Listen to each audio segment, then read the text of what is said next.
ಯಾಕಂದ್ರೆ ದುನಿಯಾ ವಿಜಯ್ ಅವರು ಕನ್ನಡ ಚಲನಚಿತ್ರ ರಂಗದಲ್ಲೇ ಒಂದು ಹೊಸ ಮೈಲುಗಳನ್ನು ನಿರ್ಮಾಣ ಮಾಡಿದ್ದಾರೆ. ಈ ದೇಶದಲ್ಲಿರ್ತಕ್ಕಂಥ ಜ್ವಲಂತ ಸಮಸ್ಯೆಗಳು, ಅದು ವಿಶೇಷವಾಗಿ ಜಾತಿ ಪದ್ಧತಿ ತಾರತಮ್ಯ ಅನಕ ಈ ದೇಶಕ್ಕೆ ಅಂಟುಕೊಂಡಿರುವಂಥ ಮಹಾನ್ ಕಳಂಕ ಅದು. ಅದನ್ನು ಹೊಡೆದೋಡಿಸ್ಲಿಕ್ಕೆ ಅನೇಕ ಜನ ಮಹಾನ್ ನಾಯಕರು ಹೋರಾಟಗಳನ್ನು ಮಾಡ್ಯಾರ. ಅದರಲ್ಲಿ ಡಾಕ್ಟರ್ ಬಾಬಾ ಸಾಹೇಬ್ ಅಂಬೇಡ್ಕರ್ ಅವರು ಒಬ್ಬರು.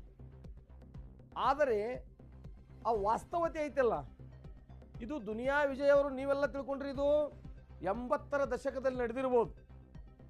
ಆದರೆ ನಿಮಗೆ ಗೊತ್ತಿರಲಿ, ನೀವೆಲ್ಲ ಅಚ್ಚರಿ ವ್ಯಕ್ತಪಡಿಸ್ತೀರಿ, ಇದು ವಾಸ್ತವಿಕ ಜೀವನದಲ್ಲಿ ಇಂದಿಗೂ ಕೂಡ ಕೆಲವೊಂದು ಭಾಗದಲ್ಲಿ ಇದು ಜೀವಂತ ಐತಿ.